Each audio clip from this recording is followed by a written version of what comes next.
Hola, soy Ceci Bona. ¿Cómo están? Esto es Audiolibros por qué leer y déjenme decir que ahora el público se pone de pie y aplaude porque lo que van a escuchar hoy jamás nadie lo leyó, lo escuchó, lo tuvo en sus manos.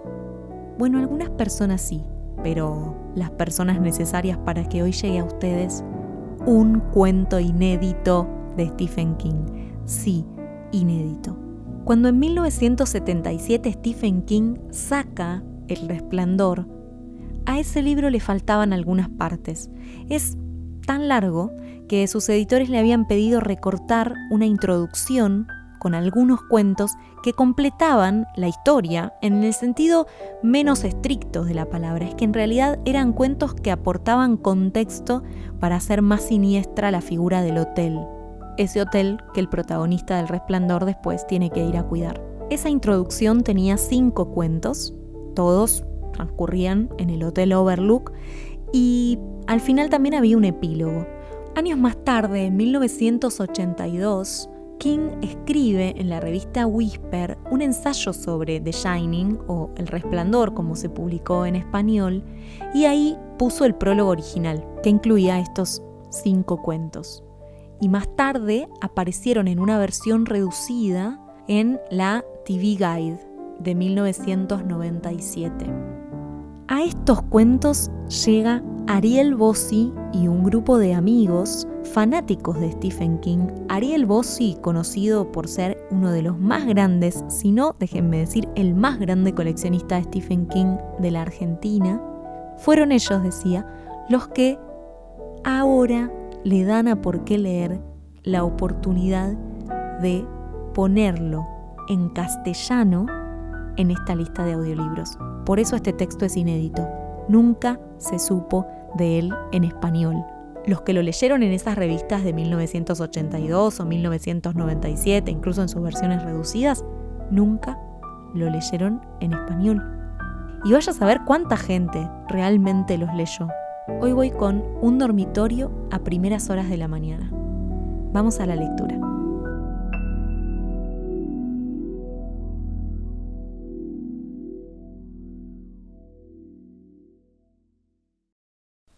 Venir aquí había sido un error, y a Lottie Kilgalon no le gustaba reconocer sus errores.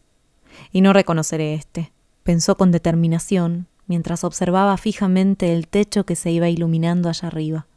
Su marido de 10 días dormitaba junto a ella, durmiendo el sueño de los justos, como dirían algunos.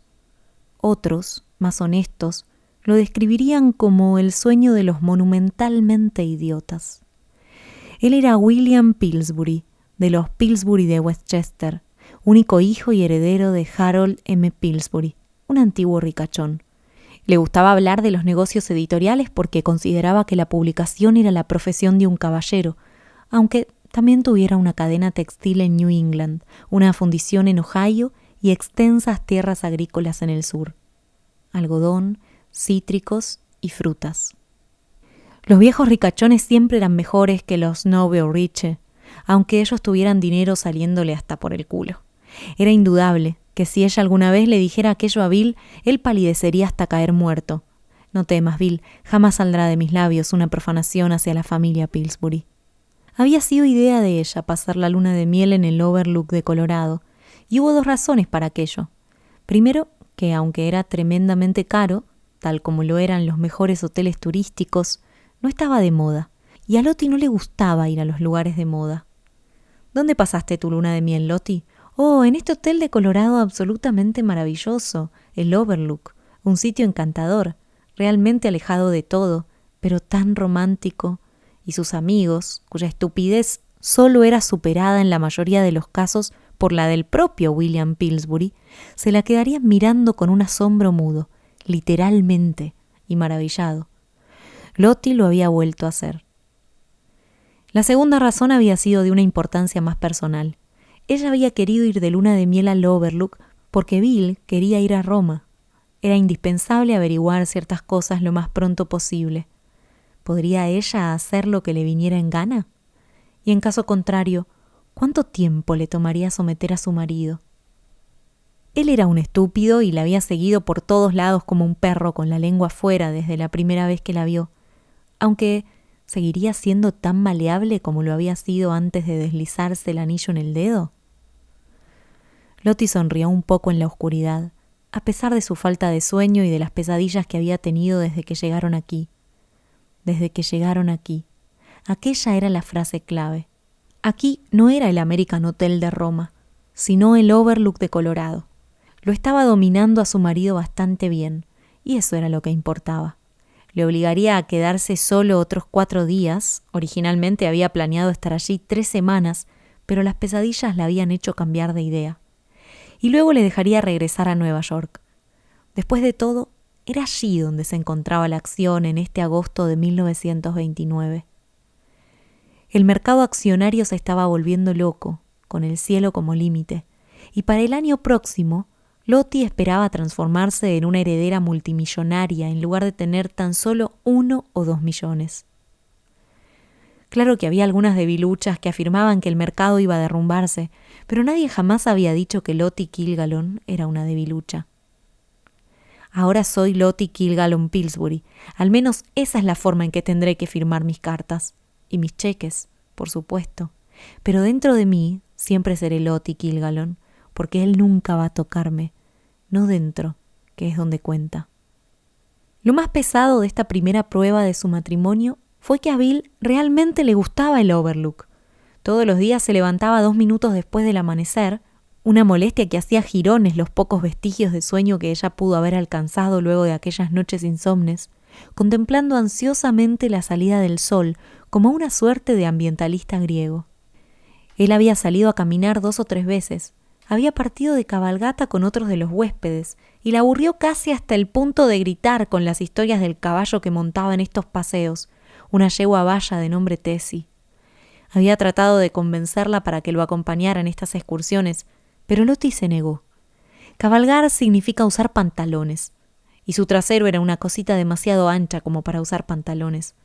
El idiota también había sugerido que ella fuera a caminar con él y con algunos de los otros. El hijo del vigilante actúa como guía, se entusiasmó Bill, y conoce cientos de senderos. Aquello con lo que te encuentras, agregó Bill, te hace pensar que estás en 1829 en lugar de 100 años después. Lottie había descargado agua helada sobre esta idea también. Me parece, querido, que todos los paseos deben ser solo de ida, ¿sabes? ¿Solo de ida? La frente anglosajona de su marido se frunció en su habitual expresión de confusión. ¿Cómo puedes dar un paseo solo de ida, Lottie? Llamando al taxi que te regrese a casa cuando comienzan a dolerte los pies, contestó ella con frialdad. Con eso fue suficiente. Él fue sin ella y regresó con la piel resplandeciente. El maldito idiota se estaba bronceando. Ni siquiera había disfrutado de sus tardes de bridge en el cuarto de recreo de la planta baja, y eso era muy impropio de ella. Jugando al bridge era una especie de barracuda, y si apostar en parejas hubiese estado bien visto, podría haber agregado a su matrimonio una dote de efectivo, y no es que ella fuera a agregarlo, por supuesto. Bill era su compañero en el bridge, y además poseía los 2 requerimientos, comprendía las reglas básicas y se dejaba dominar por Lottie. Ella creía que se trataba de justicia poética el que su nuevo marido pasara la mayor parte de sus tardes jugando al bridge como un maniquí. Sus compañeros en el Overlook solían ser los Compson de vez en cuando y los Vereker más a menudo. El señor Vereker tenía algo más de 70 años y era un cirujano que se había retirado tras un ataque cardíaco que estuvo muy cerca de ser fatal. Su esposa sonreía mucho, delicadamente hablando, y tenía unos ojos que brillaban como monedas de níquel. Jugaban al bridge moderadamente bien, aunque se cuidaran de darle una paliza a Lottie y Bill. En las ocasiones en que los hombres jugaron contra las mujeres, los hombres terminaron demoliendo a Lottie y a Malvina Vereker. Cuando a Lottie y al doctor Vereker les tocaba contra Bill y Malvina, solían ganar ella y el doctor, pero no tenía gracia porque Bill era un estúpido y Malvina no veía el juego de bridge como otra cosa que no fuera una herramienta social. 2 noches atrás, luego que el doctor y su esposa hubieran hecho una apuesta con 4 tréboles que no tenían absolutamente ningún derecho a hacer, Lottie había tirado las cartas en un súbito arranque de resentimiento que era muy impropio de ella. Por lo general mantenía sus sentimientos bajo un control de hierro. «Podrías haberme dejado jugar mis picas en aquella tercera mano», le gritó a Bill. «Habría puesto fin al juego allí mismo». «Pero querida», dijo Bill, aturdido, «pensé que no tenías picas». «Te habría ofrecido 2 picas si no hubiera tenido más. No sé por qué continúo jugando este juego contigo». Los Vereker los observaban con una amable sorpresa. Luego, esa misma tarde, la señora Vereker, la de los ojos brillantes como monedas de níquel, le diría a su marido que pensaba que hacían una pareja agradable, muy adorable, pero cuando ella tiró las cartas de esa forma, le había parecido una arpía. Bill la contemplaba boquiabierto. «Lo siento mucho», se disculpó ella recogiendo las riendas de su autocontrol y dándoles una sacudida interior. «Estoy un poco molesta, supongo. No he estado durmiendo bien». «Eso es una lástima», dijo el doctor. «Normalmente este aire de la montaña, usted sabe, nos encontramos a casi 3.000 metros sobre el nivel del mar. Ayuda a tener un buen descanso. Hay menos oxígeno, sabe usted. El cuerpo no...» «He tenido malos sueños», dijo Lottie con brevedad. Y claro que los había tenido. No solo malos sueños, sino pesadillas. Ella nunca había sido de soñar mucho, lo cual, sin duda, decía algo inquietante y freudiano acerca de su propia psiquis. Ni siquiera de niña. Oh, sí, había tenido algunos, en su mayor parte asuntos bastante aburridos. El único que podía recordar que se pareciera a una pesadilla era uno en el que había estado dando un discurso de buena ciudadanía en la asamblea escolar y al mirar hacia abajo había descubierto que había olvidado ponerse el vestido. Más tarde alguien le comentó que casi todos hemos tenido un sueño como ese en algún u otro momento. Pero los sueños que había tenido en el Overlook eran mucho peores. No se trataba del caso en el que 1 o 2 sueños se repetían con variaciones. Eran todos diferentes. Tan solo el escenario era similar. En cada uno de ellos se hallaba en una parte diferente del Overlook Hotel. Cada sueño comenzaba con la certeza de que estaba soñando y de que algo terrible y aterrador iba a suceder en el transcurso del sueño. Había una inevitabilidad que resultaba particularmente horrible. En uno de ellos se daba prisa para alcanzar el ascensor porque estaba llegando tarde a la cena. Tan tarde que Bill ya había bajado antes que ella, disgustado. Ella pulsaba el botón y el ascensor llegaba rápidamente. Estaba vacío salvo por el operario. Aunque, demasiado tarde, comprendía que era curioso. A la hora de comer, apenas cabías dentro. Por más que el estúpido hotel estuviese lleno a medias, el ascensor era de una capacidad ridículamente pequeña. Su inquietud iba aumentando a medida que el ascensor descendía y continuaba descendiendo durante demasiado tiempo. Sin duda que para ese momento ya debían haber alcanzado el vestíbulo e incluso el sótano, y sin embargo el operario seguía sin abrir las puertas y continuaba la sensación de movimiento descendente. Ella le tocaba un hombro con el dedo, con mezclados sentimientos de indignación y pánico, advirtiendo demasiado tarde cuán esponjoso se sentía él, cuán extraño, como si fuera un espantapájaros relleno de paja podrida. Y cuando él volvía la cabeza y le sonreía, advertía que el ascensor estaba siendo manejado por un muerto, con la cara del color blanco y verdoso propia de los cadáveres, con los ojos hundidos y el pelo reseco, y sin vida asomándose bajo la gorra. Los dedos que aferraban el interruptor no eran más que huesos. Y mientras ella hinchaba los pulmones para chillar, el cadáver tiraba del interruptor y articulaba «Este es su piso, señora», con una voz descascarada y vacía. Las puertas se deslizaban para revelar las llamas y las mesetas de basalto y el hedor del azufre.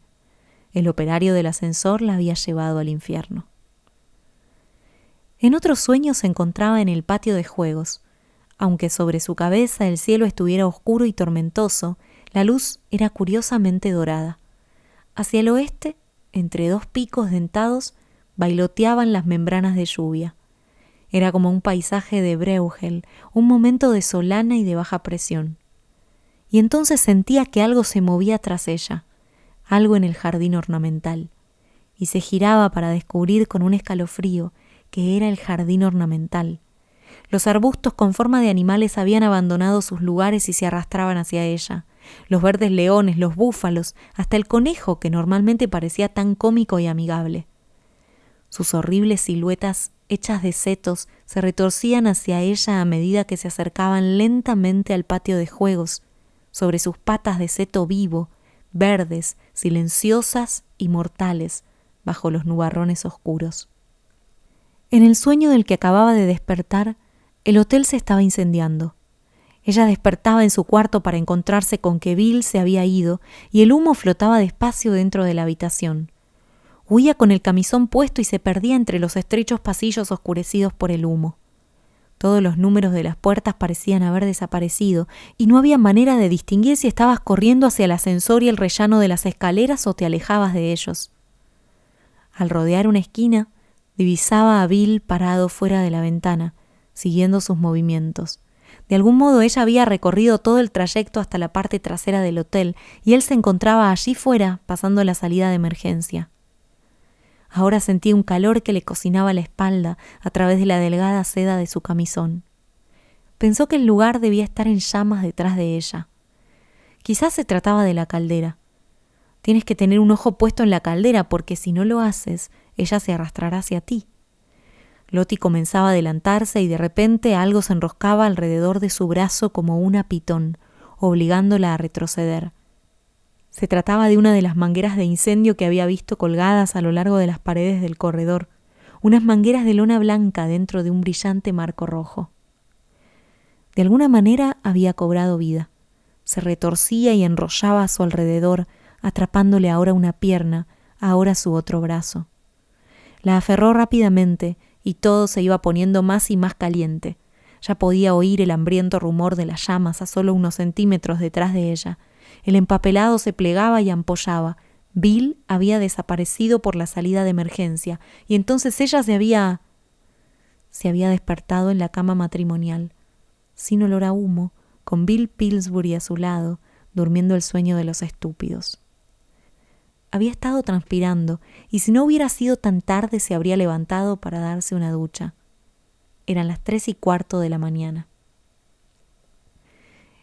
El doctor Vereker le había ofrecido una medicina para dormir, pero Lottie se había negado. Desconfiaba de cualquier invención que te pusieras en el cuerpo para que tu mente quedara fuera de combate. Era como abandonar el control del barco voluntariamente, y ella había jurado que jamás se lo permitiría. Pero durante los próximos 4 días, pues bien, él vendría todas las mañanas a jugar a las cartas con su esposa, la de los ojos de níquel. Tal vez lo buscara para aceptar la receta después de todo. Lottie levantó la vista hacia el elevado techo blanco que brillaba fantasmalmente y volvió a admitir que el Overlook había sido un terrible error. Ninguno de los anuncios del Overlook que salían en el New Yorker o en The American Mercury mencionaba que la verdadera especialidad del lugar parecía ser producirle malestar a la gente. 4 días más, y eso sería todo. Había sido un error, de acuerdo, pero un error que ella nunca admitiría, ni tendría que admitir. De hecho, estaba segura de que podría... Tienes que tener un ojo puesto en la caldera, porque si no lo haces, ella se arrastrará hacia ti. Y ya que estamos, ¿qué significaba aquello? ¿O era tan solo una de esas cosas sin sentido que a veces se te aparecen en los sueños, puro parloteo incoherente? Claro que sin duda, para calentar el lugar había una caldera en el sótano o en alguna parte. Hasta los hoteles de verano tenían que usar el calor de vez en cuando, ¿verdad? Aunque fuera nada más que para proporcionar agua caliente. Pero arrastrarse, ¿se arrastraría una caldera? Tienes que tener un ojo puesto en la caldera. Era como una de esas estúpidas adivinanzas. ¿Qué es un ratón mientras corre? ¿En qué se parecen un cuervo y un escritorio? ¿Qué es una caldera que se está arrastrando? ¿Era como los setos vivos? Quizá. Había tenido un sueño en donde los setos se arrastraban y también otro en el que un extintor se había... ¿qué? ¿Deslizado? Un estremecimiento la recorrió. No era bueno pensar demasiado en los sueños, por la noche y en la oscuridad. Podías inquietarte un poquito. Era preferible pensar en las cosas que harías cuando volvieras a Nueva York. Era preferible pensar en cómo ibas a convencer a Bill de que por el momento no era buena idea tener un bebé, al menos hasta que consiguiera establecerse firmemente en la vicepresidencia que su padre le había ofrecido como regalo de bodas. Ella se arrastrará hacia ti. ¿Y en cómo vas a convencerlo de que traiga el trabajo a casa, para que se vaya acostumbrando a la idea de que ella iba a involucrarse en él, iba a involucrarse a fondo? ¿O sería el hotel entero el que se arrastrará? ¿Era esa la respuesta? Seré una buena esposa, pensó Lottie con frenesí. Trabajaremos juntos de la misma manera que jugamos al bridge. Él conoce las reglas del juego y las conoce bastante como para dejarme manejarlas. Será igual que jugar al bridge, tal cual. Y si hemos estado perdiendo algunas partidas, bueno, no significa nada. Se trata simplemente del hotel, de los sueños. Una voz confirmó eso. Eso es, el lugar entero. Él se arrastra. «Oh, a la mierda», susurró Lottie Kilgalon en la oscuridad. La desanimaba comprender cuánto se habían crispado sus nervios. Al igual que las demás noches, a partir de ahora ya no habría más sueño para ella. Yacería aquí en la cama hasta que el sol comenzara a asomarse, y entonces dormiría mal durante 1 hora, o así. Era un mal hábito fumar en la cama, una costumbre horrible, pero había empezado a dejar su cigarrillo sobre un cenicero en el suelo y junto a la cama, para el caso de que tuviera más sueños. A veces la calmaban. Cuando estiró el brazo para alcanzar el cenicero, el pensamiento estalló en su interior como una revelación. Es el lugar entero el que se arrastra, como si estuviera vivo. Y fue entonces cuando la mano se deslizó inadvertidamente de abajo de la cama y la tomó de la muñeca con firmeza, casi con lujuria. Un dedo que parecía de lona se retorció sugestivamente contra su palma, y había algo allí abajo, algo que había estado allí abajo todo el tiempo, y Lottie empezó a gritar. Gritó hasta que su garganta se sintió ronca y áspera, y los ojos le saltaban del rostro, y Bill se encontraba despierto y pálido de miedo a su lado. Cuando él encendió la lámpara, ella saltó de la cama, se retiró al rincón más lejano del cuarto y se hizo un ovillo, con el pulgar en la boca. Tanto Bill como el doctor Vereker intentaron averiguar qué era lo que andaba mal. Ella se los dijo, pero por detrás de su dedo pulgar, y tuvo que pasar cierto tiempo hasta que entendieran lo que les decía. Salió debajo de la cama. Y aunque levantaron el tapete, y Bill incluso alzó la maldita cama por encima del suelo para mostrarle que no había nada allí abajo, ni siquiera conejitos de polvo, ella no abandonó el rincón. Recién lo dejó cuando amaneció. Se sacó el pulgar de la boca, se mantuvo alejada de la cama. Miró fijamente a Bill Pillsbury con su blanca cara de payaso. «Regresemos a Nueva York», dijo, «esta misma mañana». «Claro», murmuró Bill, «claro, querida». El padre de Bill Pillsbury murió de un ataque cardíaco 2 semanas después de la caída de la bolsa. Bill y Lottie no lograron que la compañía permaneciera con la cabeza por encima del agua. Las cosas fueron de mal en peor. Durante los años siguientes, ella pensó a menudo en su luna de miel en el Overlook Hotel, y en los sueños, y en la mano de lona que había surgido debajo de la cama para aferrarle la suya. Cada vez pensaba más en estas cosas. Se suicidó en una habitación de un motel neoyorquino en el año 1949. Una mujer que se había vuelto prematuramente vieja y arrugada. Habían pasado 20 años, y la mano que le había agarrado la muñeca, en realidad, nunca la había soltado. Dejó una nota de despedida de una sola frase, escrita en el papel del Holiday Inn. La nota decía: «Ojalá hubiésemos ido a Roma».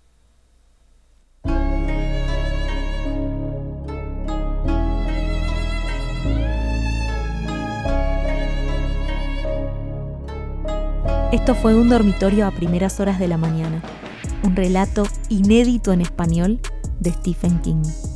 Gracias a Ariel Bossi por facilitarle a Por qué leer esta oportunidad de tener un cuento inédito de Stephen King.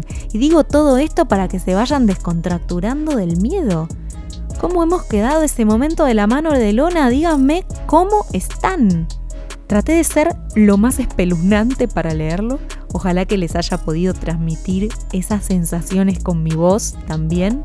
Y bueno, nunca está de más asustarse un poquito. Se dice que el cerebro practica el sentimiento de querer escapar cuando leemos un relato de terror o vemos una película de terror. Es como que estamos ejercitando ese instinto primitivo que tiene nuestro cuerpo, que tiene nuestra cabeza, de escapar.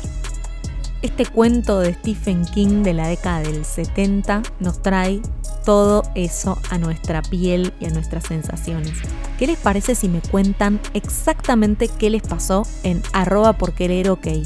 Y además quiero decirles que al ser este un texto inédito y al haber tenido la suerte de poder contarlo acá, me encantaría que ustedes lo distribuyan, lo compartan, le digan al mundo que en este lugar hay un texto inédito de Stephen King en español. Yo creo que lo merecen los audiolibros por qué leer, de llegar a más gente gracias a la voceada que van a hacer ustedes, y eso me alegra un montón. @porqueleerok, entonces en todas las redes, repito, y si tienen ganas pueden apreciar económicamente este trabajo, y eso se hace a través de cualquiera de los links que están en la descripción. Verán que está Patreon, Cafecito, Mercado Pago, membresía. Si quieren me pueden escribir y me hacen una transferencia, lo que quieran, ayuda un montón, pesito a peso se va sosteniendo este proyecto y podemos seguir haciéndolo más y mejor. Les mando un abrazo muy fuerte. Hasta la próxima lectura. Chao.